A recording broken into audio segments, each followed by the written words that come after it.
Good evening, friends. Once again, welcome to each one of you in this GST refresher course where we are discussing the most important topics as per schedule. And today we have with us our team member, our friend C. Ankit Garg ji. Ankit ji, once again, welcome to you on your own platform. Thank you so much, Today's Ji. today's topic is GST export, import, and refund. And this is very important topic. As we all know, this is the main topic where we are discussing when it will be treated as a place of supply issue, and when it will be treated as a export, import, and refund में क्या क्या practically problems आ रही हैं, उन सब issues को हम एक बार आज discuss करेंगे. And Ankit ji is one of the eminent practicing chartered accountant in Delhi, and more than a decade he is practicing in South Delhi. And GST की बात करें तो जीएसटी जब से स्टार्ट हुआ है 2017 से continuously he is delivering sessions on this platform as well as other platforms. So now I request Ankit Garg ji to take up the technical session further. Over to you. Hello, everyone. Good evening, my dear friends. Basically, the topic is important. If we drop the refund part, then there is a two topics more in today deliberation are import and export. I say we must be aware that how many clients are doing export. So we have to look according to that कि export कितने clients करते हैं, तो exports उन्हीं के लिए relevant है. But मेरा मानना ये है कि जो भी other than goods की export करते हैं, because देखिए goods की export करने में there is a custom involved in that. So you got the shipping bill, you got the BL, there are various documents which prove that it is export. But with regard to the services, that the thing is export or not, you have to check it out. There is various technical things you have to check it out. Likewise, in case of the import, if it is an import of goods, it is very much clear because the goods get in from the customs, and accordingly you get the bill of entry and it is clear that it is an import. But with regard to the services, it is also very important. So in our complete deliberation, we will discuss what are the importance with respect to the GST audit, with respect to the GST scrutiny of the returns, with respect to our checking of the GST. Other than that, refund, to take the refund from the government, we will cover in the last.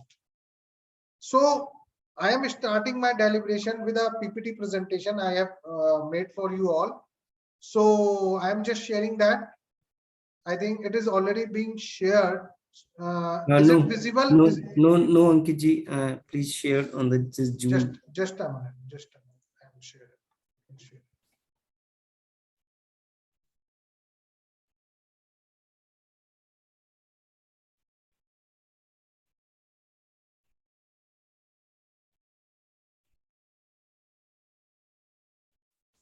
Now it is visible?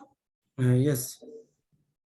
So our today topic is import and export under the GST along with the refund, how to get the refund. It is also covered in this. So what are the importance of import, export and refund? Basically I want to say कोई भी एक चीज को import मान लेना क्योंकि सिर्फ foreigner से ली है हमने services, और export मान लेना because क्योंकि हमने abroad में services दी हैं. It is not correct. If anything to be considered as an import and export, we have to check it technically, and to check it technically, I have concluded the things on my PPT. So we will discuss one by one how the things would be considered as an import of goods or services, how the things would be considered as an import of export of goods and services. With regard to the import of goods, as I've said to you कि जब हम कोई import करते हैं तो वो abroad से goods आए हैं, वो कस्टम फ्रंटियर क्रॉस करेंगे तभी वो इंपोर्ट कहलाएगा, और इंपोर्ट के ऊपर कस्टम जीएसटी आपसे चार्ज कर लेते हैं जिसका क्रेडिट आपको मिलता है. तो इंपोर्ट ऑफ गुड्स को लेकर इतनी कोई प्रॉब्लम नहीं है. बिकॉज जब इंपोर्ट होती है तो वो सब चीजें क्लियर है, because you have a complete documentation on this. So import कहाँ डिफाइन करा है कि गुड्स को इंपोर्ट कब मानेंगे, इसमें भी कुछ टेक्निकल चीजें हैं वो हम डिस्कस करेंगे। Import of goods with grammatical variation and cognate expression mean bringing good into India from a place outside India।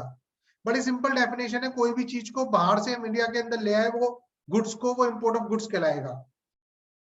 अब इसके ऊपर टैक्स कैसे लगेगा, सेक्शन 7 के अंदर डिफाइन किया, supply of goods imported into territory of India till they cross the custom frontier of India shall be treated to be a supply in course of interstate trade और commerce.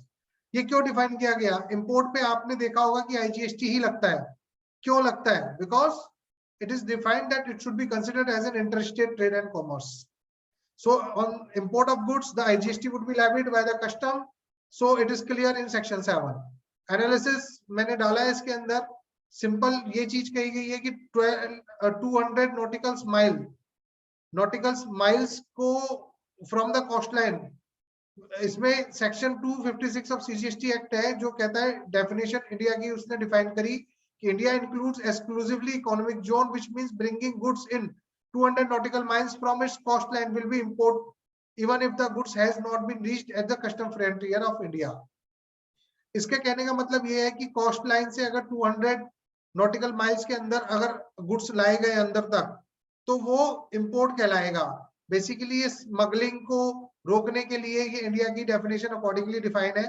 But अगर हम normal पैरालेंस पे बात करें तो normal पैरालेंस के अंदर import of goods के अंदर माल कस्टम के थ्रू आएगा, आपको बिल ऑफ एंट्री मिलेगा, उस पे गवर्नमेंट आईजीएसटी चार्ज करेगी, प्लस कस्टम ड्यूटी चार्ज करेगी, प्लस और कस्टम ड्यूटी के पार्ट्स है वो चार्ज करेगी, और अकॉर्डिंगली आप उसका क्रेडिट ले सकते हैं जीएसटी का। बेसिक कस्टम ड्यूटी आपकी कॉस्ट होगी। तो इंपोर्ट ऑफ गुड्स बड़ा क्लियर है सभी को, इसमें इतना कोई टेक्निकल है भी नहीं इंपोर्ट ऑफ गुड्स के अंदर। इंपोर्ट ऑफ सर्विसेज बहुत टेक्निकल है, इसमें 2-3 रीजन है इसकी टेक्निकलिटी के लिए, वो 2-3 रीजन मैं आपको बताना चाहूंगा कि what are those reason. Basically import of services इसलिए जरूरी है हमें जानने के लिए, जब हमारा जीएसटी ऑडिट होगा तो फॉरेन आउटगो की जो डिटेल्स है उसे देखने के बाद ऑफिसर ने आपसे ये पूछना है कि आपकी इसके अकॉर्डिंग इंपोर्ट ऑफ सर्विसेज में क्या क्या कवर्ड होता है, बिकॉज आपने फॉरेन करेंसी में पेमेंट्स करी हैं। Even you can see basically 15 CBA and CA report also of your client to check it out how many foreign payments has been done by your client। Because import of services के ऊपर हमें पता है, हम सभी को पता है, as per section 9 subsection 3 it is mandatory to pay the reverse charge, GST under the reverse charge। So it is very much important, अगर कोई import of services की ट्रांजेक्शन हमसे स्किप हो गई और वो ऑडिट के टाइम पे ऑफिसर ने डिडक्ट करी या फिर स्क्रूटनी के टाइम पे ऑफिसर ने डिडक्ट करी, तो उस पे हमें जीएसटी भी पे करना पड़ेगा और उसका आईटीसी आपको नहीं मिलेगा, क्योंकि लॉ में डिफाइन है सेक्शन 74 के अगेंस्ट अगर कोई टैक्सेशन जमा हुआ है तो उसका आईटीसी आपको नहीं मिलेगा। So import of services very much important. अच्छा, दूसरी चीज, कोई भी पेमेंट हम फॉरेन करेंसी में कर रहे हैं और वो इंपोर्ट मान ली जाएगी, ये मिथ गलत है। To prove the thing it is import or export, we have to check the place of supply rules, and accordingly we have to put the things in 4 to 5 parameters to check that it is import or it is export। Friends, I will say and I will suggest to everyone that in case you have to deal with a situation in which you have to check the import of services or the export of services, then please just open this slide, just open the act, check the place of supply.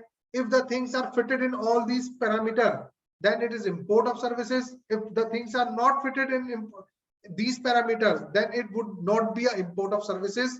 Officer खाली foreign payment को देखकर बहुत सारी चीजों के लिए आपको कहेगा कि ये इंपोर्ट बताएं क्यों नहीं है।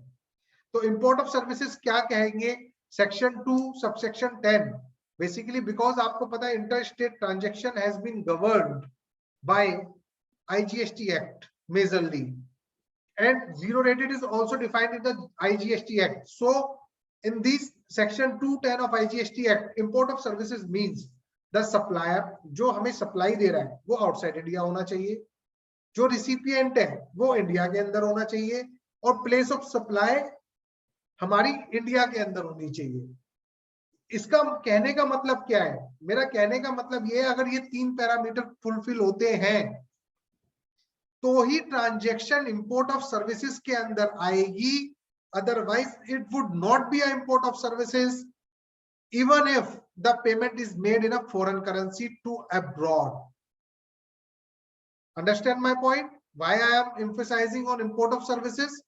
Second thing, import of services आपको ध्यान रखना है, because RCM play a very vital role.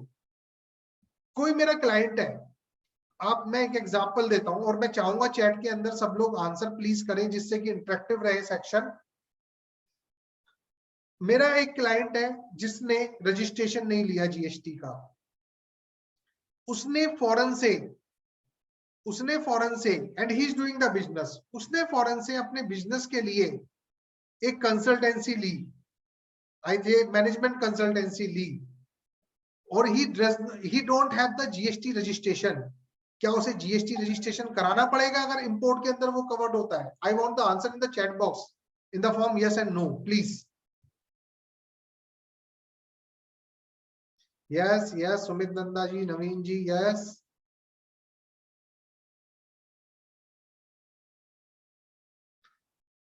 I request others to answer also. Yes, Preeti, Aishwarya, yes, it is clear. Yes, but if consider the situation,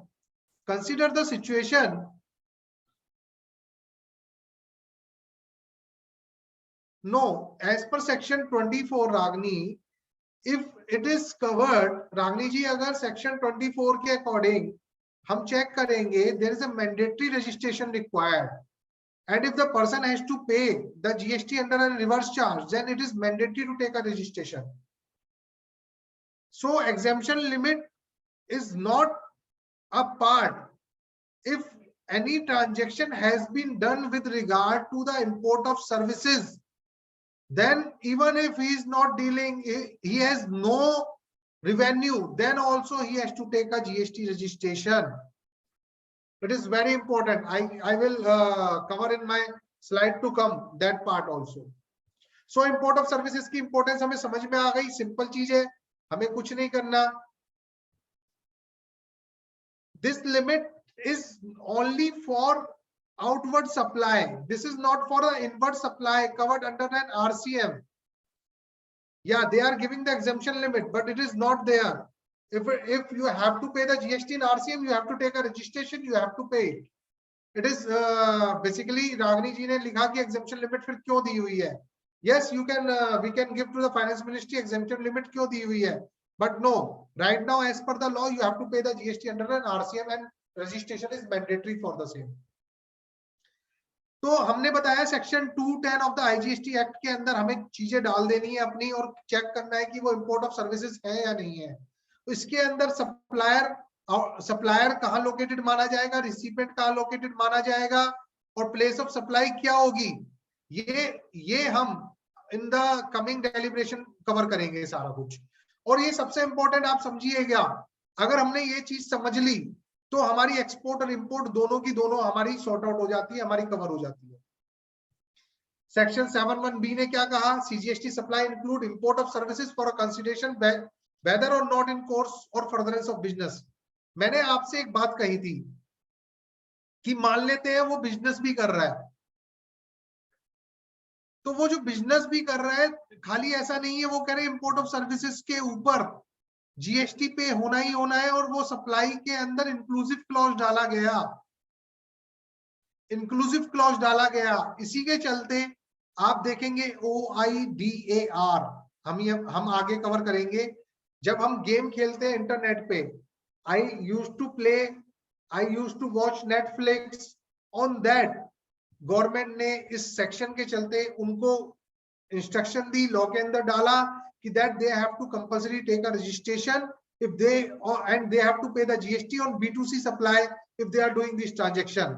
Because of import of services पे business businessman तो RCM पे करेगा ही, but individual के case में वो उन company से GST charge कर रहे हैं। अच्छा, एक इंपॉर्टेंट पॉइंट, बहुत इंपॉर्टेंट पॉइंट है, सब ध्यान देंगे। Schedule 1, there is a clause of deemed supply. Schedule 1 हम लोग पढ़े मेरी डेलिब्रेशन के बाद। उसके अंदर लिखा हुआ है import of services by person from a related person or from any of other establishment outside India in course or furtherance of business. ये कह रहे हैं कि आपने पैसा भी नहीं दिया, हम तब भी इसे इंपोर्ट ऑफ सर्विसेज मान लेंगे।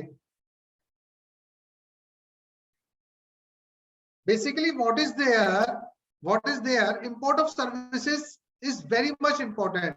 Import of services में कहा, जैसे हमारी कोई फॉरेन में ब्रांच है, हमारा क्लाइंट है, उसकी फॉरेन में ब्रांच है, और हम उससे कोई सर्विसेज या कोई भी डाटा शेयरिंग कर रहे हैं, तो उसके ऊपर गवर्नमेंट आपसे शेड्यूल 1 के अंतर्गत they will ask for the GST to pay from you under an RCM. because schedule 1 deeming provision import of services को कवर करता है इवन विदाउट कंसिडरेशन। तो ये बहुत इंपॉर्टेंट है, ध्यान रखिएगा। मेरे पास थोड़ा शॉर्ट ऑफ टाइम है, तो मैं क्वेरीज के अंदर जो भी आपके इश्यूज रह जाए आप बताइएगा, कवर करेंगे। Section 7(4) supply of services imported into the territory of India shall be treated to be a supply of services in course of interstate. Simple चीज है जो मैंने आपको पहले बताया। For import of services IGST shall be paid as a reverse charge by the recipient. OIDR जो मैंने आपको बताया, उस केस के अंदर इसके ऊपर फॉरवर्ड चार्ज में उन कंपनियों को पे करना होता है। But if you are a businessman, मैं आपको अभी केसेस बताऊंगा जो जो हुए हैं क्लाइंट्स के साथ। In case of businessman, be remember, if even you are receiving a services from a Netflix and they are charging the GST and you are booking the expense, then you have to pay the RCM on the same. Tell that company you are a registered person, you need to pay a RCM. Government RCM नहीं छोड़ने वाली। Now moving forward, section 224 subsection subclause 3. If we check it out, registration is mandatory. Registration is mandatory for the person required to pay tax under the reverse charge. Section 9 subsection 3, any services supplied by any person who is located in non-taxable territory to any person other than a non-taxable online recipient, then it is also covered under a reverse charge. बिल्कुल अशोक झा जी ने question पूछा है, chat box में था उनका, मैं अभी ले लेता हूं। सर बिल्कुल क्रेडिट मिलेगा सर, आप RCM पे करेंगे उसका 100% क्रेडिट मिलेगा। So I think import of services की डेफिनेशन जो मैंने आपको बताई, it is clear to you. Now moving towards 3 factors which we have discussed for the import of services. What are that 3 factors?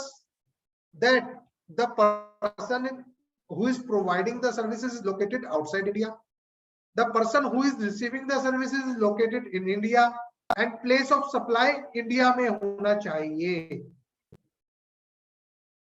अभी मैं डेफिनेशन नहीं पढ़ रहा, मैं चैट बॉक्स में आप लोगों से आंसर चाहूंगा और मैं 2-3 छोटे-छोटे से क्वेश्चन पूछूंगा और मैं चाहूंगा कि आप लोग आंसर करें।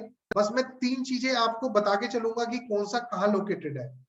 लोकेशन ऑफ रिसिपिएंट मेरा इंडिया में है, the provider of services outside India है, और मेरा प्लेस ऑफ सप्लाई इंडिया के अंदर है। तो वो इंपोर्ट ऑफ सर्विसेज के अंदर कवर होगा या नहीं होगा?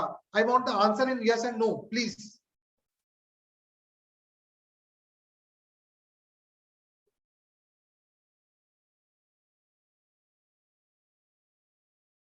Yes, Sandeep ji, yes. So I think it is clear to everyone. If 3 factors are parameters are as per section 210, then it is an import of services. Now I change the place of supply. In this example, I now change the place of supply outside India. The location of recipient in India, the place of supply is outside India, and the location of provider is outside India. Then whether is an import of services or not, I have made the payment in foreign currency. I will give you the example. No. Yeah, this is very much clear. Yeah, great Naveen ji, great Sumit ji. So it is clear to everyone. Now the technical thing left is what? The technical thing left is that the location of the provider and the location of the recipient and the place of supply, we need to learn, we need to check it out whether this fall in India, outside India. Now location of recipient of services. अच्छा, ये जो हम location of recipient पढ़ेंगे, हम location of provider of services पढ़ेंगे, place of supply पढ़ेंगे, ये दोनों इंपोर्ट और एक्सपोर्ट में काम आएंगे हमारे, सेम है, बस पैरामीटर थोड़ा सा चेंज करना है हमें। Now moving forward, location of recipient of service क्या कहते हैं हम कहते हैं अगर कोई रजिस्टर्ड है जिसने जिस प्लेस पे रजिस्ट्रेशन ले रखा है उस प्लेस को हम लोकेशन ऑफ सर्विस मानेंगे, प्लेस ऑफ बिजनेस। अगर उसने registration, if where the supply is received at a place other than a place of business for which the registration has been obtained, a fixed establishment elsewhere the location of such fixed establishment. अगर मैंने registration तो ले रखा है x जगह का और मेरा फिक्स्ड एस्टेब्लिशमेंट y जगह पर है, तो वो केस में कहते हैं कि y जगह का रजिस्ट्रेशन भी मैंडेटरी है। और अगर हमारी वो सर्विसेज y जगह से रिलेट करती है, आप एक चीज और समझिएगा सर,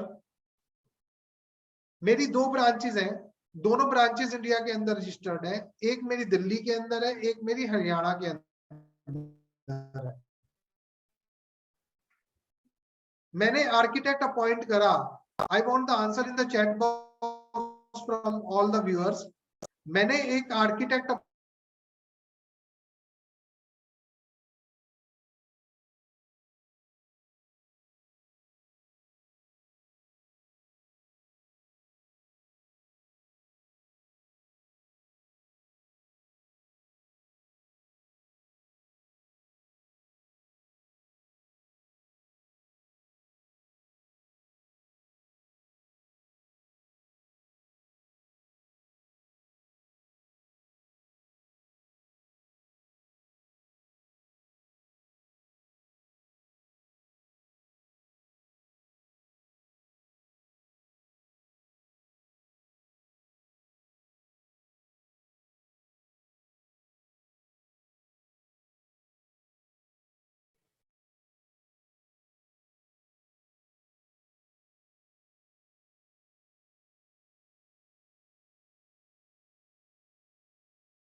यसमा एक्चुअल के थियो भने नि यसले अहिले ट्रान्ज्याक्सन हामीसँग तपाईँ हामीलाई धेरै दिएको थियो त्यो थिएन हैन सर।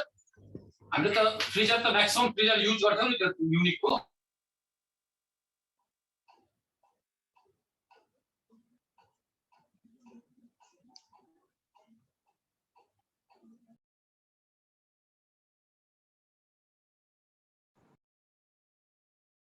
अरे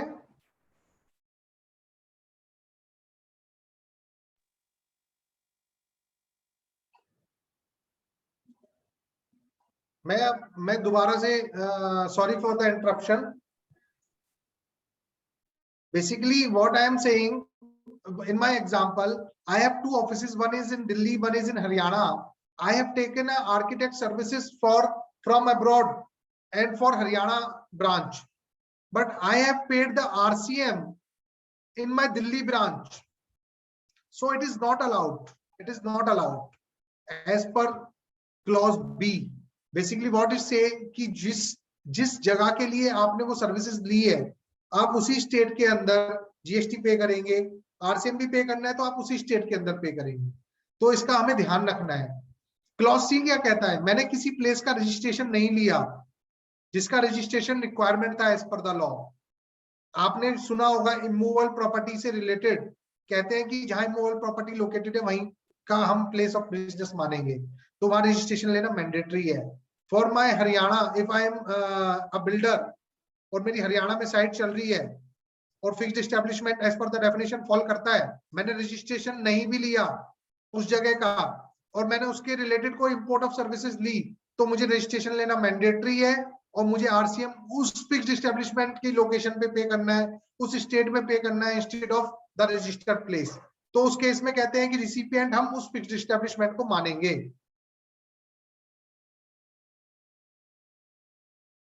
Now, in absence of such places, the usual place of the residence of the recipient would be considered as a place of recipient of service. The same thing is used in the location of supplier of services. All things are completely same. जो most directly related है clause C के अंदर आपको ध्यान रखना है, उसी के अंतर्गत आपको अपनी लोकेशन माननी है। आपको जिस ब्रांच से रिलेटेड वो सर्विसेज है, आपको उस ब्रांच के अंदर जीएसटी पे करना है instead of paying it in another branch. आप और हम सब जानते हैं there is a cross charge system, there is a deemed supply in a schedule 1। अगर कोई क्रेडिट की प्रॉब्लम भी आ रही है तो आप दूसरी ब्रांच को वो क्रेडिट ट्रांसफर कर सकते हैं, बिकॉज दोनों ब्रांचेस एक दूसरे के लिए बिजनेस कहीं ना कहीं करते हैं। सो बट आप ये ध्यान रखें, अगर इंपोर्ट ऑफ सर्विसेज आपकी जिस ब्रांच से रिलेट करती है आप उस ब्रांच से आरसीएम पे करेंगे।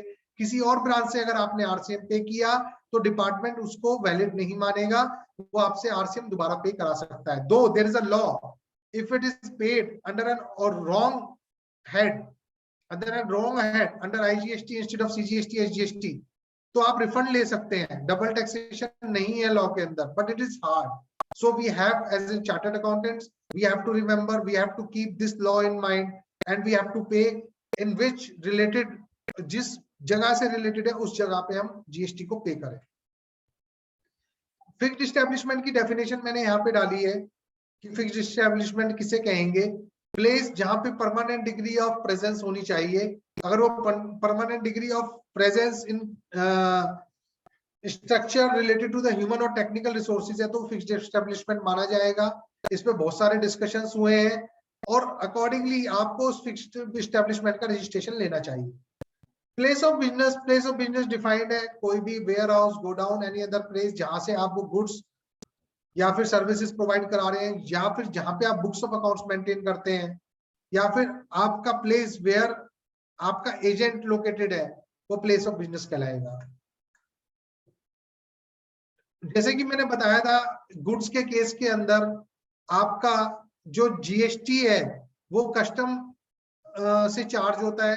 अकॉर्डिंगली कस्टम की valuation as per section 3 custom tariff act के अकॉर्डिंग असेसेबल वैल्यू निकाली जाती है और अकॉर्डिंगली जीएसटी चार्ज किया जाता है उसके ऊपर, और जब आप उसकी पेमेंट कर देते हैं उसका क्रेडिट आपको अवेलेबल है।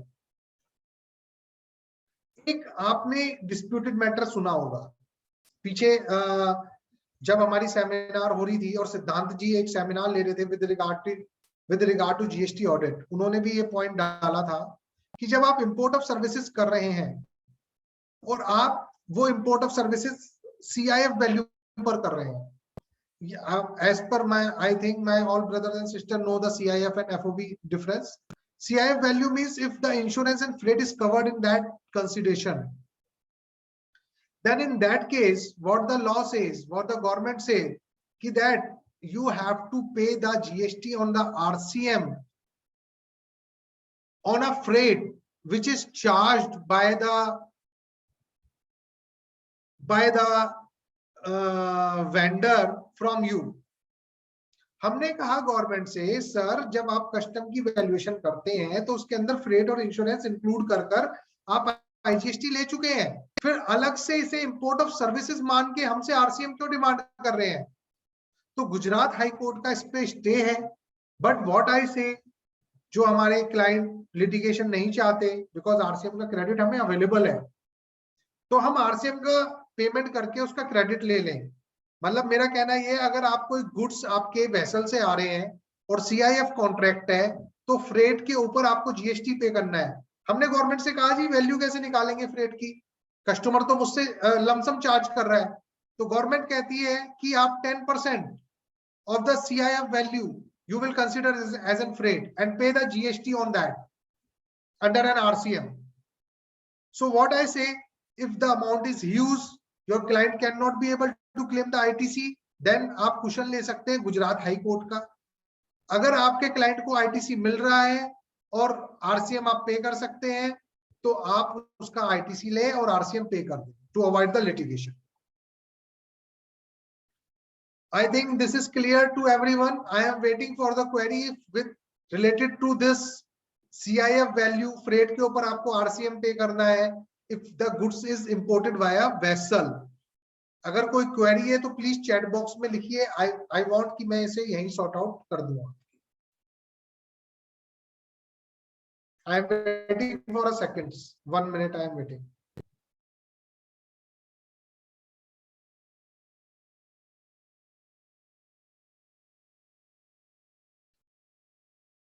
I don't think there is any query on this because right now the things is also settled with regard to this provision.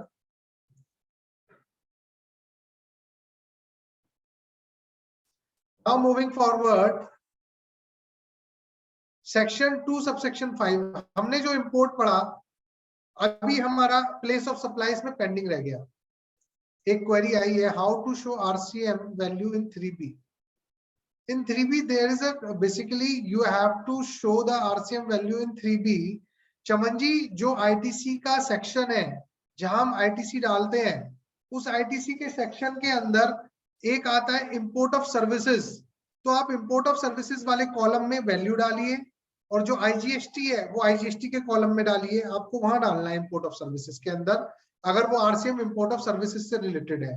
RCM हमारे और भी बहुत सारे हैं, जैसे एडवोकेट सर्विसेज पे RCM है, फ्रेट सर्विसेज पे RCM है, तो और भी बहुत सारे RCM है। तो अगर हमारा import of services से रिलेटेड RCM है तो हम उस कॉलम के अंदर डालें। If RCM paid on import of कपिंद्र मानी जी, if RCM is paid on import of services related to financial year 18-19, now whether the ITC can be claimed now? Yes, Kapindra ji, as per my humble opinion, I am of the view that the ITC would be available. If before the notice of the government you paid, the RCM would be available. Though might be the department would litigate, but it would be available because as per the RCM law, the credit is only available to you as and when you pay the RCM in cash. So moving forward, we will take the query again after ending some another topic. Now we are moving toward the export of goods. अभी हमारा place of supply pending है, मैं उसे दोनों export और import में एक साथ लूंगा और फिर हम कुछ एग्जांपल डिस्कस करेंगे जिससे कि कोई कंफ्यूजन आपको नहीं होगा, बिल्कुल क्लियर हो जाएगी चीजें। Now moving toward definition of export, as per section 2(5) of IGST, export of goods किसको कहते हैं? कोई भी गुड्स इंडिया से हम बाहर ले गए वो एक्सपोर्ट ऑफ गुड्स कहलाएगा। Normal definition section 2(5). अच्छा, एक्सपोर्ट ऑफ सर्विसेज किसे कहते हैं? इसमें टेक्निकलिटी है और हमें ध्यान रखना है। इसके इंपोर्ट ऑफ सर्विसेज के अंदर हमारे कितने पॉइंट थे? हमारे 3 पॉइंट थे। हमें एक टेबल बनाना था जिसमें 3 पॉइंट के अंदर हमें फुलफिल करना था कि वो इंडिया में है, टैक्सेबल टेरिटरी में है या नहीं है, और अकॉर्डिंगली डिसाइड करना था कि वो इंपोर्ट है। बट एक्सपोर्ट के केस में these conditions are 5, these are not 3 conditions, because we know कि एक्सपोर्ट्स के अंदर हमें बेनिफिट्स हैं। तो गवर्नमेंट ने 2 कंडीशन और डाली है। एक्सपोर्ट्स पे गवर्नमेंट बेनिफिट क्यों देती है? बिकॉज गवर्नमेंट फॉरेन करेंसी को अर्न करती है। So now moving forward, section 2 subsection 6 of IGST act define करता है एक्सपोर्ट ऑफ सर्विसेज को। हमें 5 कंडीशन का चार्ट बनाना है, उसके अंदर फिल करना है। अगर ये चीजें हमारी पूरी होती हैं तो एक्सपोर्ट कहलाएगा। सप्लायर हमारा कहाँ होगा? इंडिया में होगा। हमारा रिसिपिएंट कहाँ होगा? आउटसाइड इंडिया होगा। हमारा प्लेस ऑफ सप्लाई कहाँ होगा? आउटसाइड इंडिया होगा। तो हमारी चीजें एक्सपोर्ट कहलाएंगी।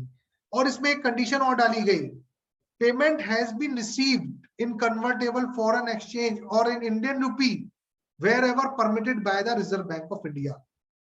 इंडियन रूपी में हम सब कंट्रीज से पेमेंट नहीं ले सकते। There is a FEMA act, RBI की नॉर्म्स हैं वो हमें फुलफिल करने होते हैं। अकॉर्डिंगली कुछ कंट्रीज बांग्लादेश, नेपाल, भूटान से हमें इंडियन करेंसी अलाउड है। We have to check it out as per the RBI from where the Indian currency is allowed. From that countries we can take the money in Indian currency, तब भी वो exports कहलाएंगी with if these are related to export. Otherwise the payment, the receipts would be in the convertible foreign exchange. Then only the thing would be considered as an export of services. अच्छा, पांचवी condition क्या है? Supplier and recipient are not merely establishment of a distinct person. इसका मतलब क्या है? मैं अपनी एक इंडिया की ब्रांच से आउटसाइड इंडिया की ब्रांच को कोई सर्विसेज दे रहा हूं, तो गवर्नमेंट कहती है हम उसे एक्सपोर्ट नहीं मानेंगे, because under section 2 subsection 6 clause 5 के अंदर वो बाहर हो जाती है। उस केस में आपको जीएसटी पे करना है, आपको 18% जीएसटी पे करना है, आईजीएसटी पे करना है, and that is not covered under an export of services. So it is very important for the export of services, all the 5 conditions should be fulfilled, then only the thing will be considered as an export of services. Notices आ रहे हैं, government different चीजों से data gather कर रही है, government की analytics बहुत जगहों से डाटा गैदर कर रही है। प्रीति जी, हम स्पेसिफिक बेसिकली ये जो आपने क्वेश्चन चैट बॉक्स में डाला है that is related to a place of supply. अभी हम प्लेस ऑफ सप्लाई पूरा करेंगे, फिर हम सारे क्वेश्चंस का आंसर करेंगे। आप खुद ही आंसर करेंगे, मुझे भी देने की जरूरत नहीं है। नाउ 5 कंडीशन हमारी जरूरी है अगर वो एक्सपोर्ट ऑफ सर्विसेज के अंदर फॉल कराना है हमें। और सबसे 5वीं कंडीशन क्या है कि हमारी ट्रांजेक्शन बिटवीन द ब्रांच या merely establishment of distinct person नहीं होनी चाहिए। A person need to comply with all the above condition to make a export. Distinct person in case of export, distinct person हमने कहा mere establishment of distinct person नहीं होनी चाहिए। तो distinct person किसे कहते हैं? Distinct person किसे कहते हैं? Person having an establishment in India or any other establishment outside India, तो हम उसे distinct person कहते हैं। बेसिकली डिस्टिंक्ट पर्सन के ऊपर अभी एक सर्कुलर में क्लैरिफिकेशन भी आई। मैं आपसे एक क्वेश्चन पूछना चाहता हूं, because I know all are very basically all are my brothers and sister and all are chartered accountants, so you are much aware. एक सर्कुलर आया, मैं एक चीज पूछना चाहूंगा, मैंने एक एक्सपोर्ट ऑफ सर्विसेज की चारों कंडीशन मेरी फुलफिल हो रही है और मैं इंडिया में बैठा हूं और मैंने अपनी सब्सिडियरी कंपनी को आउटसाइड इंडिया एक सर्विसेज प्रोवाइड कराई, तो क्या 5वीं कंडीशन उसके ऊपर लगेगी? I want the answer in a chat box. क्या 5वीं कंडीशन लगेगी? Sandeep ji, answer is no. बिल्कुल ठीक है Sandeep ji, I want the answer from others too. So the time is short, I am moving forward. So Sandeep ji ने बिल्कुल ठीक आंसर दिया, no, it would not be considered an export. I think Sandeep ji, you are saying that. If you are saying that, that is wrong.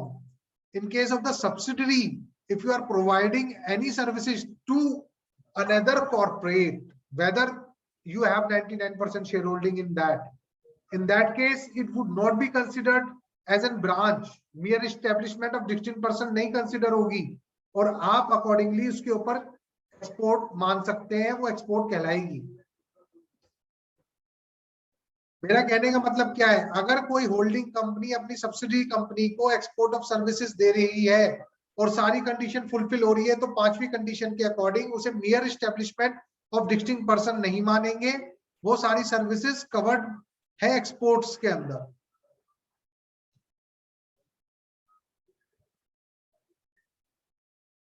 Zero rated हमें पता है, zero rated के अंदर section 16 taxability of exports की बात करता है।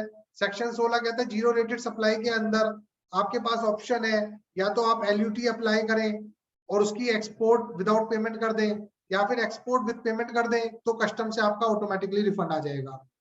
But services के केस में सभी लोग मोस्टली एलयूटी के अगेंस्ट एक्सपोर्ट करते हैं, बिकॉज सर्विसेज के अंदर कोई प्री डिफाइंड सिस्टम नहीं है जिसके अंदर आपको ऑटोमेटिकली रिफंड मिल जाए। आपको डिपार्टमेंट रिफंड लेने जब भी जाना है, तो अकॉर्डिंगली आप LUT के अंदर एक्सपोर्ट्स करें फॉर द सर्विसेज।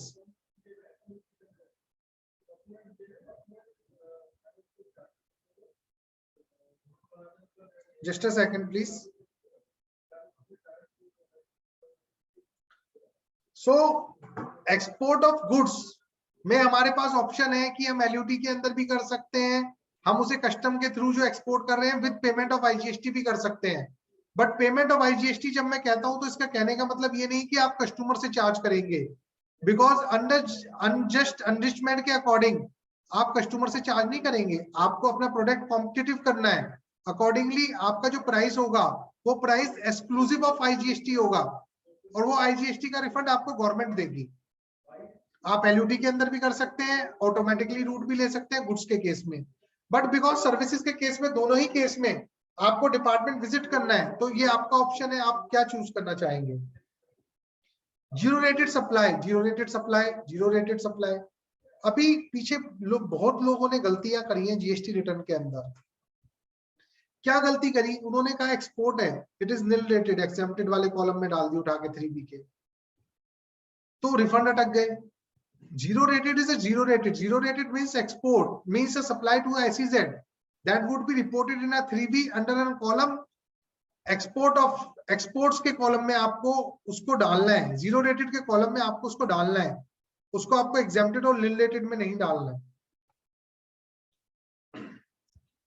अभी मेजर चेंजेस डेफिनेशन के अंदर गवर्नमेंट कर रही है, बिकॉज गवर्नमेंट ने रूल में बहुत सारी चीजें प्रेस्क्राइब कर रखी है, but because that it would not be challenged in the year to come in the court of law, and accordingly government has decided, and in the Finance Act they have proposed that amendment in the definition of the zero rated turnover. What they are saying, section 16(1) of IGST Act has been amended to provide, simple बात बता देता हूँ, बड़ी simple language में बता देता हूँ। Government ने कहा अगर आप कोई भी सप्लाई SEZ को कर रहे हो या कोई भी SEZ सप्लायर सर्विसेज रिसीव कर रहा है, तो हम वो SEZ को जब भी मानेंगे, जब भी उसे जीरो रेटेड मानेंगे जब वो ऑथराइज ऑपरेशन के लिए यूज हो रहा है। उसका एक सर्टिफिकेट वहां की अथॉरिटी इशू करती है, वो आपके पास होना चाहिए। ये रूल अभी भी है। तो जब भी मेरा कोई क्लाइंट SEZ को कोई भी ट्रांजेक्शन कर रहा है, तो ये मेरी जिम्मेदारी बन जाती है कि मैं उसे श्योर करूं, मैं उसे क्रॉस चेक करूं कि ऑथराइजेशन ऑपरेशन का सर्टिफिकेट मेरे पास आ गया है, नहीं आ गया है, बिकॉज अदरवाइज गवर्नमेंट आपसे उसके ऊपर GST मांग लेगी। सेकंड, गवर्नमेंट ने सेक्शन 16(2) के अंदर एक अमेंडमेंट प्रपोज करी है। गवर्नमेंट ने कहा कि हम in case of supply of goods के केस के अंदर हम सिर्फ नोटिफाइड पर्संस को ही अलाउ करेंगे to opt the option with the payment of IGST। जो ऑटोमेटिकली रिफंड आता है ना, मैंने बताया था कि आप with payment of IGST export कीजिए तो आपका शिपिंग बिल फाइल होगा, आपका 3B फाइल होगा, आपका AGM फाइल होगा, वन में आप प्रॉपर्ली डिटेल डाल देंगे तो ऑटोमेटिकली रिफंड आपका क्रेडिट हो जाएगा, जैसे ड्यूटी ड्रॉबैक क्रेडिट होता है। उसके चलते गवर्नमेंट चेक नहीं कर पा रही थी लोगों को, तो गवर्नमेंट ने कहा हम बताएंगे आने वाले समय में कि कौन कौन सी एक्सपोर्टर की कैटेगरी होगी जिसको ये ऑप्शन मिलेगा, वरना सबको क्या करना होगा, LUT के अंदर एक्सपोर्ट करनी होगी। अब LUT के अंदर एक्सपोर्ट करने पे क्या होता है, मेरा जो क्रेडिट है, जो मैंने बाइंग करी, जो मैंने प्रोक्योरमेंट्स करी उस एक्सपोर्ट्स के लिए, अगर मेरी कोई डोमेस्टिक टर्नओवर नहीं है तो वो स्टक हो जाता है, बिकॉज अल्टीमेटली मुझे गवर्नमेंट से रिफंड लेना है। जब मैं ऑटोमेटिकली रूट ऑप्ट कर लेता हूँ विद पेमेंट ऑफ IGST में एक्सपोर्ट्स करता हूँ, तो उस केस के अंदर वो ऑटोमेटिकली ड्यूटी ड्रॉबैक की तरह मुझे रिफंड मेरे बैंक में आता रहता है, और मैं 3B के अंदर उसे यूटिलाइज करके ITC को खत्म कर लेता हूँ। बट गवर्नमेंट ने कहा नहीं, हम इस जीरो रेटेड को और स्ट्रिक्ट कर रहे हैं। हम बताएंगे कौन कौन सी नोटिफाइड बायर्स होंगे, सॉरी नोटिफाइड क्लास होगी टैक्स पेयर की जिसे ये ऑप्शन मिलेगा। दूसरा, linking of foreign exchange remittance in case of export of good with the refund and accordingly in case of non realisation of sale proceed with in 9 months from the date of export, the registered person shall be liable to deposit the refund so received along with the interest at the rate 18% within 30 days after the expiry of 9 months, that is 180 days. इसमें government ने क्या कह दिया, अभी जो refund के अंदर deal कर रहे हैं उन्हें पता होगा कि रिफंड के लिए 2 बीआरसी ऑफिसर्स डिमांड करते हैं, but it is not prescribed under the law. आपने आज एक्सपोर्ट करी, आपकी ईजीएम आ गई, आपने रिफंड फाइल करा, as per the law they have to give you the refund. BIRC is not mandatory, is not a mandatory document, but government ने कहा, क्या कहा, उसी के चलते गवर्नमेंट ने एक लॉ डाल दिया। गवर्नमेंट कैसे चेक करे कि वो पैसा रियलाइज हो गया नहीं हो गया? गवर्नमेंट ने कहा अगर आपने रिफंड ले लिया और 9 महीने के अंदर आपको पैसा नहीं मिला, तो इन दैट केस आपको वो रिफंड अकॉर्डिंगली 18% ब्याज के साथ वापस देना होगा। गवर्नमेंट आपको ब्याज देती कितना है? 6%, बट मांगती कितना है? 18%। Moving forward, schedule 3। शेड्यूल 3 कहता है, आपने 1-2 लिटिगेशंस आई थी, वो मैं आप लोगों के साथ शेयर करना चाहूंगा, और लॉ के अकॉर्डिंग आप ऑफिसर को कैसे समझाएंगे वो मैं आपको बताना चाहूंगा। बेसिकली आपको पता होगा एक हाई सीज सेल का कॉन्सेप्ट चलता है। In high seas sale, basically what is there in high seas sale, as per the law it is not covered under an GST। High seas sale क्या होती है? मैं इंडिया में बैठा हूं, मैंने कोई गुड्स इंपोर्ट करे, वो शिप इंडिया के अंदर एंटर करने वाला था, उससे पहले ही मैंने उसे उठा के वाई बंदे को बेच दिए। अभी मैं उस पे नहीं जा रहा वाई बंदा कहाँ लोकेटेड है, चाहे वो इंडिया में लोकेटेड है चाहे वो आउटसाइड इंडिया लोकेटेड है। क्या ये ट्रांजैक्शन मेरी जीएसटी के अंदर कवर होगी? वेदर इसके ऊपर जीएसटी मुझे पे करना होगा? I want your answer, I want the answer in a chat box. No no no, बिल्कुल ठीक आंसर है संदीप जी, नवीन जी एंड सुमित जी, शिव जी, बिल्कुल ठीक आंसर है। राघव जी, रोहित गुप्ता जी, बिल्कुल ठीक सर। बट ऑफिसर्स को आपको पता है कि आज की तारीख में हमें क्या क्या समझाना पड़ रहा है, तो हम उसको लॉ दिखाने के लिए हमें शेड्यूल 3 दिखाना होगा। शेड्यूल 3 का हमें 8 क्लॉज दिखाना होगा, जिसके अंदर 8 क्लॉज और 7 क्लॉज दिखाना होगा। 7 क्लॉज दिखाना होगा जिसके अंदर हम उसे दिखाएंगे कि इसके ऊपर जीएसटी नहीं लगना। These transaction would be considered as a non GST supply। But sir इसके लिए ध्यान रखिएगा, अगर ऐसी ट्रांजेक्शन है तो रूल 42, 43 मत भूलिएगा, सेक्शन 16, 17, 18 ऑफ आईटीसी मत भूलिएगा, because this is a non GST supply. अगर कोई क्रेडिट इससे रिलेट करता है या कोई कॉमन क्रेडिट है, अकॉर्डिंगली आपको प्रोपोर्शनेटली रिवर्स करना होगा। that is not my topic, that is covered by the Arun ji, but just with related to this topic I am telling you that no supply mere taking the goods outside India have sold।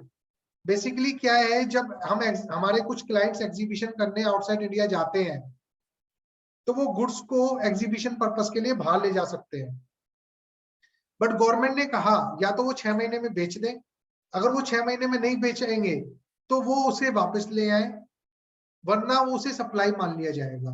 और दिक्कत क्या होगी, क्योंकि आपकी payments जो है वो FEMA के अकॉर्डिंग नहीं होगी। In that case if goods are destroyed, then in that case you have to pay the GST। जब प्लेस ऑफ सप्लाई अभी हम कवर करेंगे, ट्रिपल AR ने कहा कि हम place of supply, basically advance ruling के अंदर आप प्लेस ऑफ सप्लाई को डिसाइड नहीं करा सकते। डिटर्मिनेशन आपका प्लेस ऑफ सप्लाई क्या होगा वो बेसिकली आपका एडवांस रूलिंग डिसाइड नहीं करेगी। If you file the advance ruling authority and want to check your place of supply, they will deny it because it is not allowed under our law। Sir, export with LUT with no GST paid, should we reverse ITC under rule 42, 43 or need or no need? Sir, Ashok जी, मैंने कहा ITC आप जब reverse करेंगे जब आपका transaction non GST supply में cover होगी। वो हाई सीज की बात कर रहे थे जिसपे आपने जीएसटी पे नहीं करा। But zero rated supply export के केस में, चाहे आपने एलयूटी के अंदर करा चाहे आपने विद पेमेंट करा, in both the cases you are eligible for the ITC and complete ITC, there is no reversal required. हाँ 17(5) के जो ब्लॉक क्रेडिट्स हैं उसकी रिवर्सल की बात मैं नहीं कर रहा, वो तो अलाउड ही नहीं है आप। Now moving forward, this is one example. Basically अभी प्लेस ऑफ सप्लाई हमारा पेंडिंग रहता है, उसको हम कवर करेंगे for the services. This is one sheet, I suggest you to read it out. मैं भी बोल देता हूँ साथ साथ कि आज की तारीख में कैपिटल गुड्स के ऊपर आप अगर एलयूटी के अंदर एक्सपोर्ट्स करते हैं तो आपको रिफंड नहीं देती गवर्नमेंट।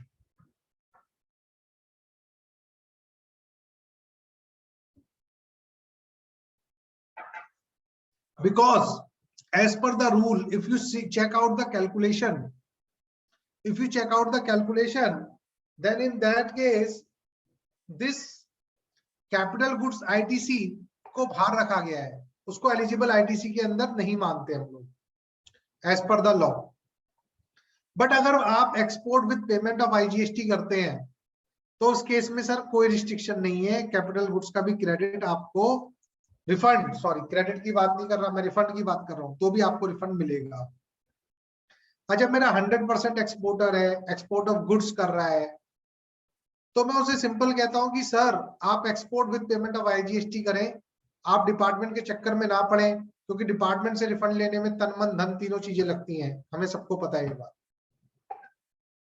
अगर किसी की डोमेस्टिक सेल और एक्सपोर्ट सेल दोनों है तो हम कहते हैं कि अगर आपका इलेक्ट्रॉनिक क्रेडिट लेजर में पैसा पड़ा हुआ है और गुड्स की एक्सपोर्ट्स है तो आप ऑप्ट कीजिए विद पेमेंट ऑफ IGST।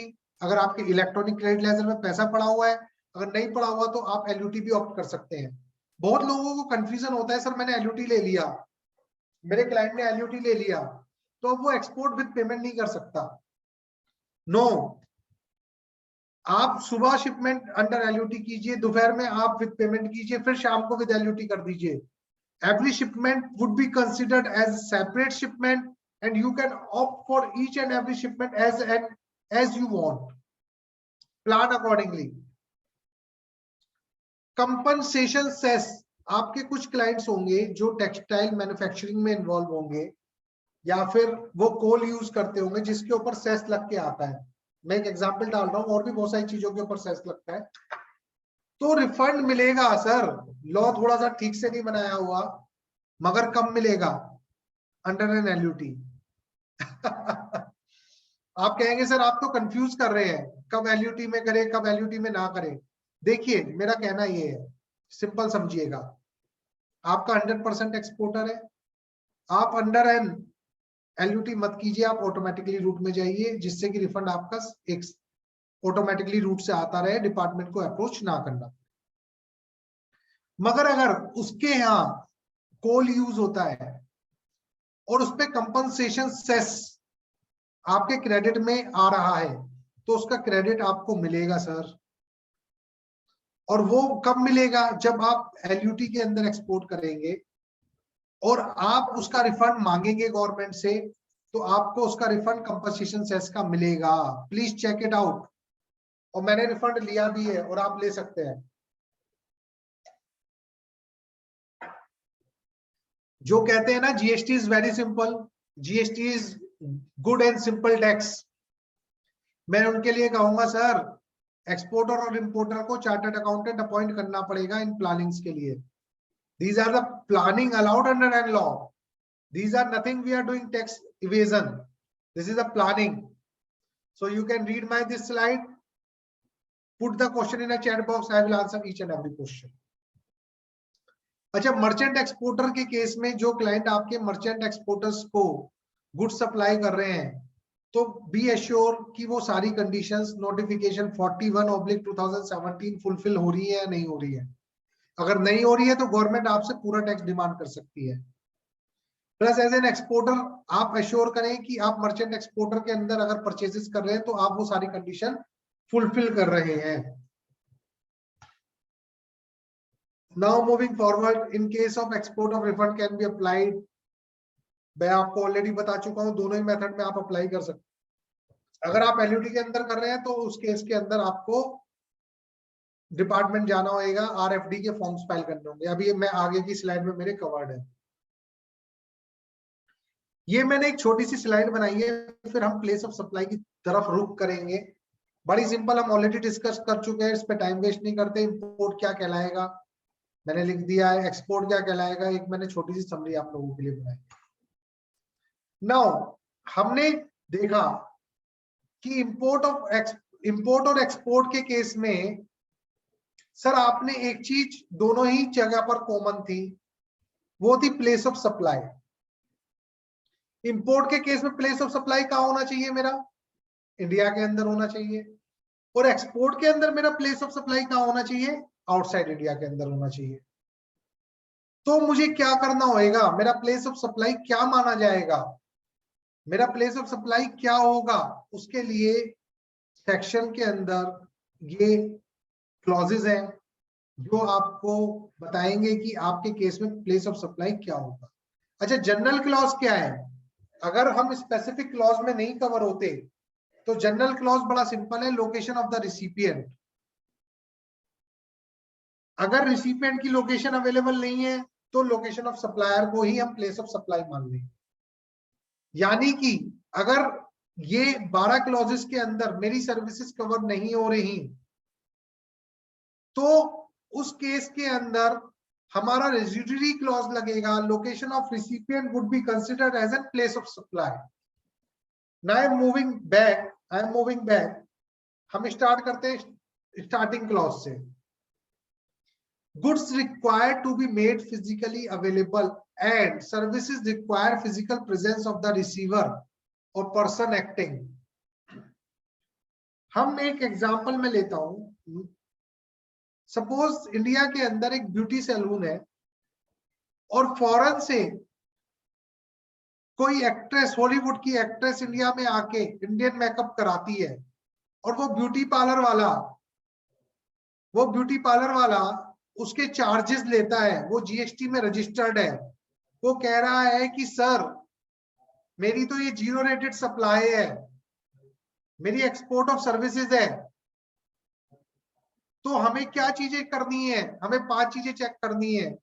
मैं आंसर चैट बॉक्स में चाहूंगा सबसे, 5 चीजें क्या चेक करनी है, location of supplier of service मेरा इंडिया के अंदर है, ब्यूटी पार्लर मेरा इंडिया के अंदर है, location of recipient foreign actress है, मैं मान के चल रहा हूं कि that is located outside India, then location of recipient is in outside India, मुझे वो पैसा डॉलर्स के अंदर देके गए हैं, फॉरेन कन्वर्टेबल करेंसी के अंदर मैंने वो पैसा रिसीव किया है, मेरी कोई ब्रांच से रिलेटेड नहीं है।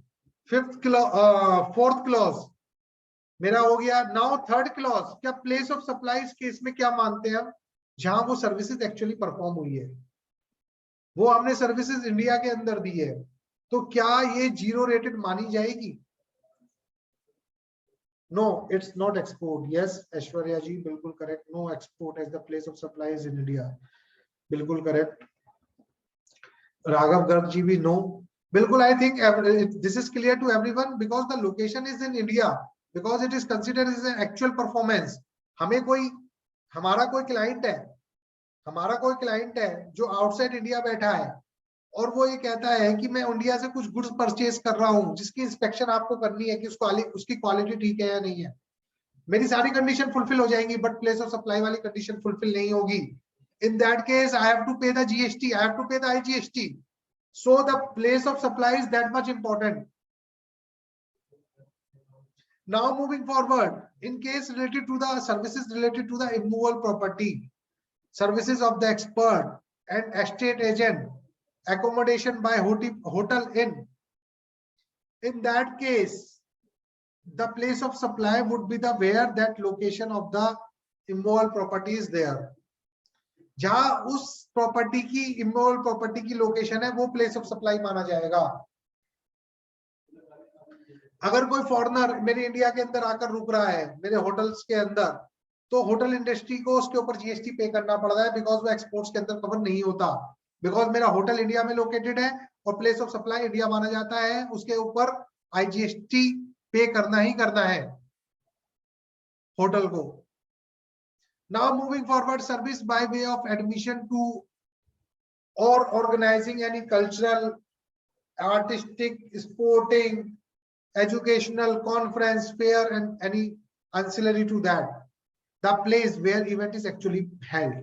Suppose दुबई के अंदर एक एग्जीबिशन लग रही है, मेरा क्लाइंट गया और वहां एग्जीबिशन में पार्ट लेके आया. अब बिकॉज उसने एक्सपेंस यहाँ पे P&L के अंदर बुक करा और उसकी पेमेंट भी हमने फॉरेन करेंसी के अंदर करी, वो इररेलेवेंट है. क्या ये इंपोर्ट ऑफ सर्विसेज के अंदर कवर्ड होगा? I want your answer in a chat box. I want a answer in a chat box. मेरा क्लाइंट एग्जीबिशन करके आया दुबई में and we have paid for that exhibition charges. Sumit Nanda ji, no.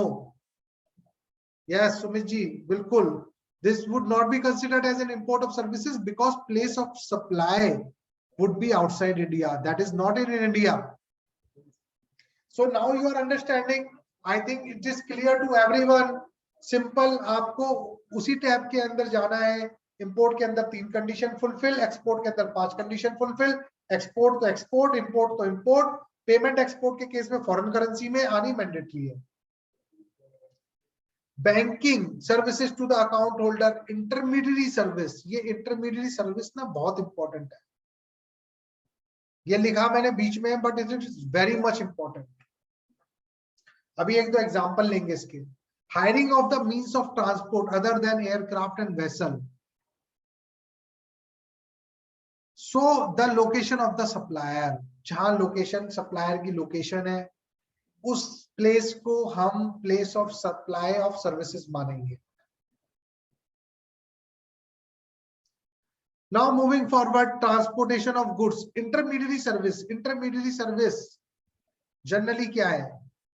Mediator की जो services है, these are called intermediary services. There is a definition of intermediary service. Any agent, why whatever name called, जिसने intermediary का role play करा, that is a intermediary services. और आपको जानकर बड़ा दुख होगा कि लोकेशन ऑफ सप्लायर को हम प्लेस ऑफ सप्लाई मानते हैं. नाउ मैं एक एग्जांपल लेता हूं इंटरमीडियरी का. एक बंदा है इंडिया के अंदर, he is located in India, the place of supplier of services in India. He is giving some services to the, basically वो क्या करता है, उसने एक एक्सपोर्टर को बेसिकली आउटसाइड इंडिया को कोई माल दिलाया. He is a intermediary in that. और वो माल, बंदा जो सर्विस रिसिपिएंट है आउटसाइड इंडिया है, उसने पैसा भी इंडियन वाले बंदे को किस में दिया? फॉरेन करेंसी में दिया. वो मेयर एस्टेब्लिशमेंट नहीं है, ब्रांच नहीं है. अब क्या वो ट्रांजैक्शन एक्सपोर्ट कहलाएगी? नहीं कहलाएगी, because location of supplier is the place of supply. और मेरा बेसिकली प्रोवाइडर कहां बैठा है? इंडिया में बैठा है. तो बहुत इंपॉर्टेंट है, हमें ध्यान रखना है. एक क्वेरी आई थी प्रीति जी की, ट्रांसपोर्टेशन ऑफ गुड्स के केस में हम क्या मानेंगे? Other than by mail or mail, other than by way of mail or courier, destination of the goods. जहां वो गुड्स जा रहे हैं हम उसका प्लेस ऑफ सप्लाई वो मानेंगे. तो नेपाल जो आपका एग्जांपल था, बिकॉज वो गुड्स नेपाल गए हैं, अगर उसके ट्रांसपोर्टेशन चार्जेस मैं पे कर रहा हूं, तो in that case you have to pay, because you have not to pay the GST on RCM because the place of supply is outside India. Passenger transportation services, जो शिप्स चलते हैं, जो क्रूज चलते हैं, place where the passenger embark on the conveyance for a continuous journey.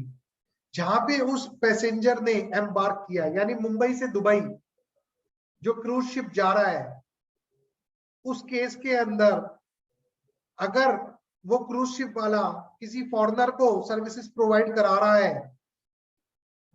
Foreign currency में पैसा आ रहा है, आउटसाइड इंडिया बेसिकली बंदा लोकेटेड है जिसे सर्विसेज प्रोवाइड कराई जा रही है, बिकॉज शिप मेरी इंडिया के अंदर है, शिपिंग एजेंट मेरा इंडिया वाला है, तो उस केस के अंदर भी मुझे GST पे करना है, वो एक्सपोर्ट के अंदर कवर नहीं होगा. Services provided on a broad board of a conveyance, first schedule point of the departure of that convenience for that journey. आप स्पेसिफिक केस आए, स्पेसिफिक केस में रूल्स लगाइएगा, तो आपको उसका आंसर मिलेगा। Moving forward, online information and database access and retrieval services बहुत important है 12th। अभी जो फेसबुक पे ऐड हम करा रहे हैं, जो नेटफ्लिक्स पे मूवीज हम देख रहे हैं, जो और बहुत सारी सर्विसेज जो ऑनलाइन इंफॉर्मेशन के थ्रू आ रही है, उसका प्लेस ऑफ सप्लाई क्या है? Location of the recipient. आपने एक फेसबुक पे ऐड चलवाया और फेसबुक आयरलैंड ने आपको सर्विसेज दी, in that case you have to pay the RCM. Notices आ रहे हैं क्लाइंट्स को, बिकॉज उनके पास, गवर्नमेंट के पास फेसबुक से डाटा आया हुआ है and they are issuing the notices. Residuary clause हम ऑलरेडी कवर कर चुके हैं। Location of the recipient if not available, then the location of the supplier, otherwise the location of the recipient would be considered as a place of supply. एक example ले लेते हैं, राघव जी का एक क्वेश्चन है, person in India receive commission on the sale of goods located outside India from outside India, what is the place of supply. देखिए commission के case में जो कवरेज है वो इंटरमीडिएरी के अंदर कवर होगा, और इंटरमीडिएरी के अंदर जब वो कवर होगा तो Raghav ji in that case the location of the service provider is the place of supply. तो इसका मतलब क्या हुआ? इसका मतलब ये हुआ कि वो एक्सपोर्ट नहीं माना जाएगा। सेकंड थिंग, अब राघव जी का दूसरा क्वेश्चन है, क्या ये इंटरस्टेट होगा या इंट्रास्टेट होगा? सर एक्सपोर्ट नहीं माना गया, बट जो लोकेशन ऑफ सर्विस प्रोवाइडर है वो आउटसाइड इंडिया है, sorry service recipient outside India है। इस केस में सर ये इंटरस्टेट ही कंसिडर्ड होगा, इंट्रास्टेट कंसिडर नहीं होगा। तो हमें क्लियर हो गया सबको मेरे अकॉर्डिंग। आई डोंट थिंक कि किसी को कोई क्वेश्चन रहा होगा। इंपोर्ट और एक्सपोर्ट के लिए हमें क्या कंडीशन चेक करनी है? मुझे नहीं लगता कि अब आप कोई भी इसको चेक नहीं कर सकता, बड़े आराम से बड़े अच्छे से उसे चेक कर सकते हैं। नाउ मूविंग फॉरवर्ड, इंटरमीडिएरी मैंने स्लाइड में कवर कर रखा है, आप इसे पढ़ सकते हैं, बहुत इंपॉर्टेंट है ये। OIDR मैंने स्पेसिफिक कवर कर रखा है आपको लोकेशन डिसाइड करने के लिए, जो स्पेसिफिक केस है आप देख सकते हैं। बिकॉज टाइम की सीमा है मेरे पास, तो अकॉर्डिंगली मुझे मूव फास्ट करना होगा। ये कुछ नोटिफिकेशन मैंने स्लाइड सभी आप लोगों के लिए बनाई है, जिससे कि आप लोग सब अच्छे से समझ सके। Sir what if we punched wrong shipping bill detail in invoice amendment in GSTR1, as we know we cannot amend any invoice। तरुण चांदा जी, बिल्कुल आपका क्वेश्चन बिल्कुल वाजिब है। एक बार अमेंडमेंट के बाद दोबारा अमेंडमेंट अलाउड नहीं है, बट आप कस्टम्स के अंदर ना कुछ एरर्स को लेकर, ना मैं अभी कवर करूंगा कि आप कस्टम्स डिपार्टमेंट में जा सकते हैं अगर आपने विद पेमेंट ट्रांजेक्शन करी है। अगर आपने विद पेमेंट ट्रांजेक्शन नहीं करी है तो आप मैन्युअली रिफंड फाइल कीजिए, और अगर आपका फाइल नहीं हो पा रहा है फर्स्ट कैटेगरी के अंदर, तो आप उसको अदर्स में फाइल कीजिए, और ये जो प्रॉब्लम है आपकी, आप उसमें लिख दीजिएगा, 100% आपको रिफंड मिलेगा। रिफंड किस किस टाइप की है? Export of good with the payment of IGST, export of services with the payment of IGST, export of good or services without payment of IGST, excise tax, अगर आपने कोई टैक्स ज्यादा पे कर दिया, गलत पे कर दिया, जो पे नहीं करना था, तो आप उसका रिफंड ले सकते हैं। Balance of cash and credit ledger after the payment of taxes in according with section 49(6). Cash ledger में पैसा पड़ा हुआ है, आप रिफंड ले सकते हैं। क्रेडिट लेजर में पड़ा हुआ है, अगर आप एक्सपोर्टर है और जीरो रेटेड करते हैं तभी आप उसका पैसा ले सकते हैं। Tax on inward supply to UNO, consulate, embassy को आप कोई सप्लाई करते हैं तो आप उसका रिफंड ले सकते हैं, उसका डिफरेंट प्रोसीजर है। सप्लाई ऑफ गुड्स और services with the payment of IGST to SEZ unit और SEZ डेवलपर को आप कोई सर्विसेज प्रोवाइड करा रहे हैं या कोई गुड्स सप्लाई कर रहे हैं, तो ऑथराइजेशन लेटर उनसे लीजिए और आप उसका रिफंड ले सकते हैं जो एक्यूमुलेटेड ITC आपके पास है। Unutilised ITC in case of inverted duty. Inverted duty आपको सभी को पता है, मेरा जो आउटपुट टैक्स का रेट है वो 5% का है, जो मेरा इन प्रोक्योरमेंट्स है वो 18% है या 12% है, और आपका एक्यूमुलेशन ऑफ ITC है तो उस केस के अंदर there is a formula given, आप इन्वर्टेड ड्यूटी का आप रिफंड ले सकते हैं। Tax paid on advance but invoice has not been issued and refund voucher has been issued. आप सर्विस प्रोवाइडर है, आपने टैक्स पे कर दिया एडवांस पे, तो इन दैट केस आप उसका रिफंड ले सकते हैं अगर वो आपने सेल उसकी नहीं हुई या आपने सर्विसेज प्रोवाइड नहीं कराई और आपको रिफंड दिया आपने उसका, तो आप उसका जीएसटी रिफंड क्लेम करेंगे, उसका रिफंड क्लेम कीजिए, आपको मिलेगा। एक चीज का ध्यान रखें इस केस के अंदर, एक अनजस्ट एनरिचमेंट बहुत इंपॉर्टेंट है। अगर आपने एडवांस पे जीएसटी चार्ज करा और वो पे नहीं करा, वो पे बैक नहीं करा, वापस नहीं दिया क्लाइंट को, तो आपका रिफंड नहीं बनता, आप रिफंड नहीं ले सकते।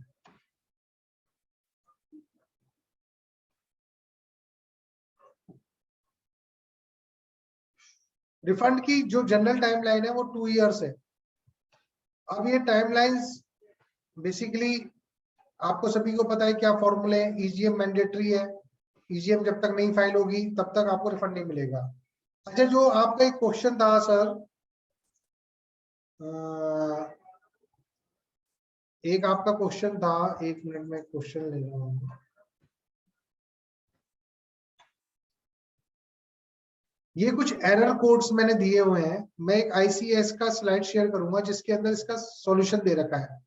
आपका इनवैलिड शिपिंग बिल डिटेल जो एक क्वेरी थी सर, SB001 एरर है, उसके लिए एक फॉर्मूला मेथड दिया हुआ है, जो एक प्रोसीजर दिया हुआ है, अगर आप उसे फॉलो करेंगे तो आप रिफंड ले सकते हैं, चाहे आपकी अमेंडमेंट नहीं हो रही है वन के अंदर। कुछ चीजों का ध्यान रखेंगे, रिफंड क्लेम करना है तो GSTR1 में 0 रेटेड के अंदर रिपोर्ट होना चाहिए, शिपिंग बिल ठीक जाना चाहिए, आपका 3B के अंदर ठीक कॉलम के अंदर जाना चाहिए, अकॉर्डिंगली आप रिफंड क्लेम कर सकते हैं। अगर वो मैच नहीं होगा तो आपका रिफंड क्लेम नहीं होगा। ये कुछ टाइमलाइंस है, बड़ी इंपॉर्टेंट है, बिकॉज अब जीएसटी को हमारे 5 साल हो गए होने वाले हैं, तो जीएसटी को 5 साल होने वाले हैं, तो ये टाइम लिमिट 2-2 साल की है, तो बहुत सारी टाइम लिमिट्स निकल चुकी है। बट जैसा कि आपको पता है बीच में कोविड आ गया था, और कोविड के बाद एक सुप्रीम कोर्ट ने जजमेंट दी है जिसके अंदर लिमिटेशन पीरियड को कुछ पीरियड के लिए रोक दिया गया, तो वो मैं आगे कवर कर रहा हूँ। वो लिमिटेशन पीरियड अकॉर्डिंगली अगर आपका कोई रिफंड का पीरियड एक्सपायर हो रहा था 15/3/2020 से लेकर 28/2/2022 तक, तो आप उसका रिफंड आज भी क्लेम कर सकते हैं। यानी अकॉर्डिंगली अगर आपका 17-18 का, मैंने नीचे लिखा भी है, अगर आपका 17-18 का कोई रिफंड है एक्यूमुलेटेड आईटीसी का, तो वो अभी भी आप 30 मई तक क्लेम कर सकते हैं। तो आप ये जजमेंट बहुत इंपॉर्टेंट है, अगर कोई टाइम बारिंग मैटर हो रहा है, कोई रिफंड्स आपके खड़े हुए हैं पेंडिंग, तो इस पे ध्यान दें और अकॉर्डिंगली इस टाइम बारिंग और सुप्रीम कोर्ट जजमेंट का फायदा उठाते हुए आप रिफंड क्लेम करें। सबको पता है RFD 01 application for the claiming the refund, RFD 02 acknowledgement है, 15 दिन के अंदर डिपार्टमेंट को देनी है। ये LUT के केस के अंदर अगर आपको एक्यूमुलेटेड आईटीसी का रिफंड लेना है या इन्वर्टेड ड्यूटी का लेना है, तो ये मेथड्स हैं, ये फॉर्म्स नंबर है। RFD 03 डेफिशिएंसी मेमो, अब डेफिशिएंसी मेमो के बाद क्या होता है, ऑटोमेटिकली एप्लीकेशन कैंसिल हो जाती है। जब आप रिफंड फाइल करते हैं तो आपका क्रेडिट लेजर में जो पैसा पड़ा हुआ है या कैश लेजर में जो पैसा पड़ा हुआ है वो ऑटोमेटिकली कट जाता है। तो अगर आपकी डेफिशिएंसी मेमो डिपार्टमेंट ने इशू करा तो उस केस के अंदर वो रिफंड एप्लीकेशन कैंसिल मान ली जाएगी और वो जो पैसा है आपका रिक्रेडिट हो जाएगा। प्रोविजनल रिफंड अब नहीं, जनरली नहीं दे रहे, नॉर्मल रिफंड ही दे रहे हैं। RFD 05 order of the payment, order of the payment immediately issue कर देते हैं जैसे ही ऑफिसर सेटिस्फाइड है। तो final order RFD 06 maximum 60 days के अंदर अगर एक्नॉलेजमेंट आ गई है तो। अच्छा, एक चीज ध्यान रखें, जो मैंने एक्सपीरियंस लिया है, जो स्टेट के अंदर लोग हैं वो एक्नॉलेजमेंट विद इन 15 डेज नहीं देते।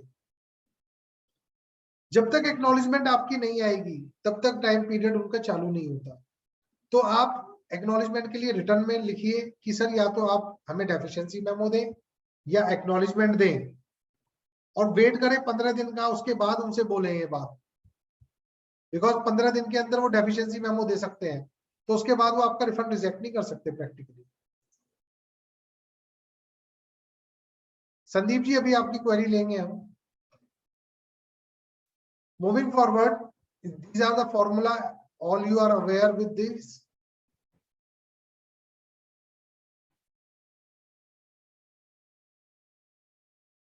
एक अभी क्या है, एलयूटी के अंदर गवर्नमेंट ने कहा कि जो आप वैल्यू है आपकी एक्सपोर्ट्स की, गुड्स की, वो हम 1.5 time of the domestic value जो आप सप्लाई कर रहे हैं इंडिया के अंदर, उससे ऊपर हम वैल्यू ऑफ एक्सपोर्ट नहीं मानेंगे, या फिर सिमिलर आर्टिकल। तो ये बहुत इंपॉर्टेंट है। इसके अकॉर्डिंगली एक एग्जांपल मैंने डाला है कि आप लोकल के अंदर 200 रुपए का माल बेचते हैं, एक्सपोर्ट के अंदर आप 350 का बेच रहे हैं, तो आपकी टर्नओवर वो कहते हैं 1.5 गुना मानेंगे सिर्फ। दो आपकी टर्नओवर 1000 और 1750 है, but as per that formula they will consider it is in 1500 और 2500 टोटल मानेंगे, यानी 1500 डिवाइडेड बाय 2500 का आपको प्रोपोर्शनल रिफंड मिलेगा। आई थिंक ये वाला आपको क्लियर हो जाएगा आराम से। अगर आपने पैसा रियलाइज नहीं हुआ, जैसे कि हमने पीछे भी पढ़ा था, तो उस केस में गवर्नमेंट फेमा एक्ट के accordingly and rule as per the GST act आपको रिफंड वापस देना होगा with along with the interest of 18%, और सेक्शन 73, 74 की भी कार्रवाई आपके ऊपर हो सकती है। बीआईआरसी, एफआईआरसी मैंडेटरी है सर्विसेज के केस में, but in case of goods it can not, these are not mandatory. तो आप अगर बीआईआरसी कोई बैंक इशू नहीं करता, तो आप उन बीआईआरसी को बैंक से रिटर्न रिक्वेस्ट करिए, वो आपको देगा। ये मैंने कुछ सर्कुलर्स यहाँ पे डाले हैं जो बहुत इंपॉर्टेंट है, और मैंने लिख भी दिया है। और सबसे मेन सर्कुलर जीएसटी रिफंड्स का जो है वो 125/44/2019, जो आपके क्वेश्चंस के काफी क्वेश्चंस का आंसर दे देता है। उसके बाद फॉरेन कंपनी से रिलेटेड जो मैंने आपको बताया था सिस्टर कंसर्न है, वो डिस्ट्रिक्ट पर्सन नहीं माने जाएंगे। उसके लिए डिपार्टमेंट को समझाने के लिए जस्ट अ मिनट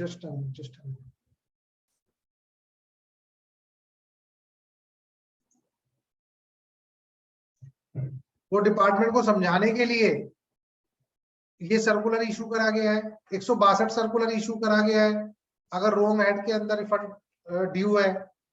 एक डेबिट नोट की अमेंडमेंट आई थी, डेबिट नोट से रिलेटेड आईटीसी है और उसके चलते आपका रिफंड एक्रू हो रहा है। तो बेसिकली आप सर्कुलर 160 की मदद लें। This is all what is there in my whole deliberation. I request the question answers should be please write in a chat box. I would try to answer it.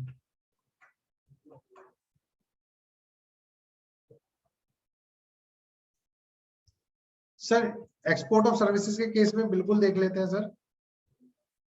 Export of services के case में जो आपका question है संदीप जी, services are exported outside within 2 years from the date of invoice if payment is received in advance, and from the date of payment if it is on credit, because आपको पता होगा services के case में एफआईआरसी mandatory है। तो जब आपकी payment आई है, अगर एडवांस आई है तो जब आपने इनवॉइस रेज करा तब, बिकॉज सर्विसेज आपने तब रेंडर करी, और अगर आपने उधार में सर्विसेज दी थी तो जब आपकी पेमेंट आई है तब से 2 ईयर काउंट होंगे। और प्लस मैंने आपको जैसा कि बताया कि सुप्रीम कोर्ट की जजमेंट भी आपके लिए फेवर में है, तो अकॉर्डिंगली आप उसका भी सहारा ले सकते हैं।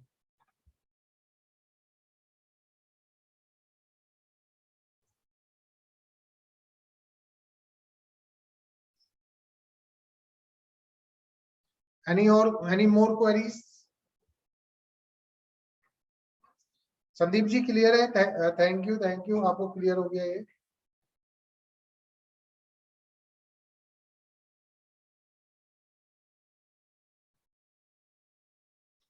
राघव जी की एक क्वेरी है, if US company hold 99% share in Indian company are the distinct person?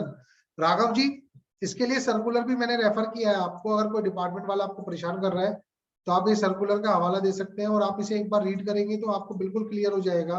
It is very much defined, it is not a distinct person, they are not a distinct person. Preeti ji I think आपकी query का भी answer मैंने दे दिया है।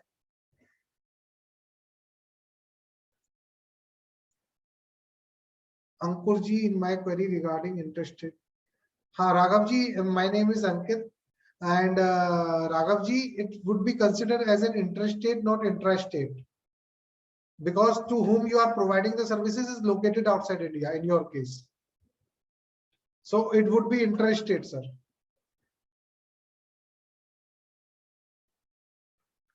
प्रीति जी, अगर आपका transportation of service, देखिए इन case of interstate services 20 lakh तक की लिमिट आपको दी हुई है, तो मेरे अकॉर्डिंग रजिस्ट्रेशन की रिक्वायरमेंट नहीं है अगर आपका transportation of service goods transportation का बिजनेस है क्लाइंट का। राघव जी, जो basically place of supply and the location of supplier is same. Place of supply आपके केस के अंदर इंडिया के अंदर फॉल कर रही है एंड लोग प्लेस ऑफ सप्लाई, एक मिनट आपका मैं दोबारा केस ले लेता हूँ राघव जी, एक मिनट होल्ड कीजिए। Location of provider of services,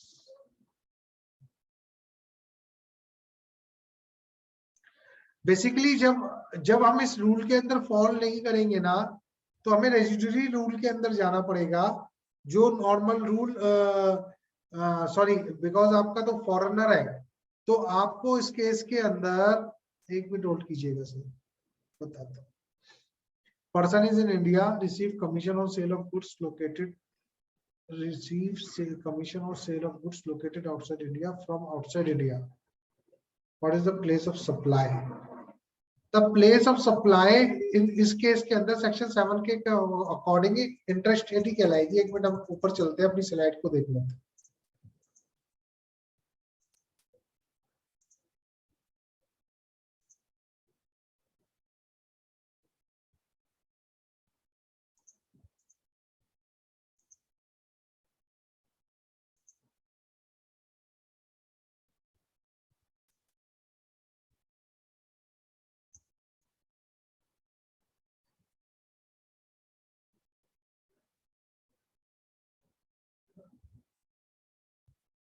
And the supplier is located in India and the place of supply is outside India.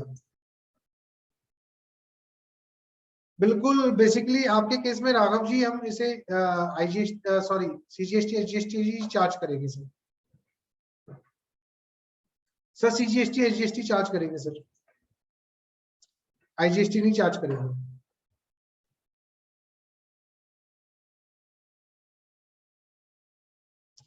Because section 7(5) के अंदर ये प्लेस ऑफ सप्लाई अगर आउटसाइड इंडिया में तब लगेगा। Any more queries?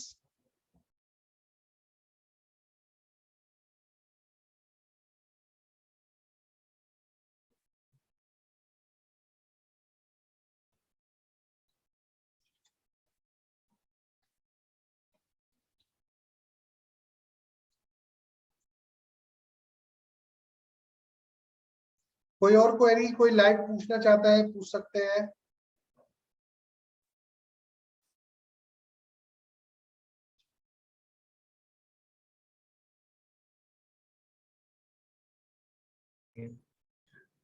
अंकित जी, हाँ जी, हाँ जी। I think all query has been answered ना? नहीं, एक नंबर टाइप करा है सर ने, संदीप जी से कुछ गलती से हो गया टाइप। हाँ, आई थिंक ये गलती से हो गया। आपने क्वेरी चैट बॉक्स से देख ली अंकित जी? हाँ, क्वेरीज आई थिंक सारी कवर हो गई। So anything left from your? मैंने एक्चुअली देखिए मेरी स्लाइड्स तो 53 है, तो अभी 1 घंटा 1.5 घंटा और लग जाएगा, बट मैं बड़ा सिंपल बता रहा हूँ आपको। मैंने स्लाइड्स के अंदर आप लोगों के लिए सारा कुछ कवर किया हुआ है। कहीं भी आप फंसे मुझे कांटेक्ट कर सकते हैं, कहीं भी आपको कुछ ना समझ में आए मेरी स्लाइड को रेफर कर सकते हैं, आपको आंसर मिल जाएगा। डेफिनेटली हम लोग इस प्रेजेंटेशन को शेयर कर देंगे through this recording, so it will be beneficial for everyone. So अगर किसी की query, Gagandeep ji mail ID and Ankit ji का नंबर प्रेजेंटेशन में होगा, that will be shared by today. हम शेयर कर देंगे गगन जी आप। So Ankit ji, this is now the time to close the session, and wonderfully you have covered the topic, and I think all the query has been answered by you.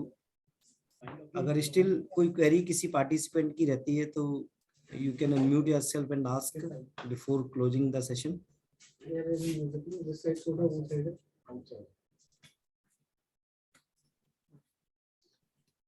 Sumit ji time है क्या हमारे पास?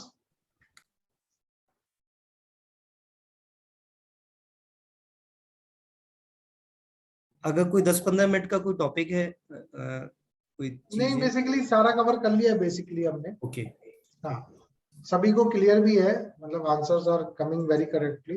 Sure. So now close करते हैं कि जी फिर session. Okay जी, okay. Thank you very much. Thank you to each participant, and definitely we will share the whole recording and presentation. Thank you to each one of you for joining. Thank you, Ankit ji, for your wonderful session as always. Thanks to each one of you once again. Thank you everyone. Thank you. Thank you.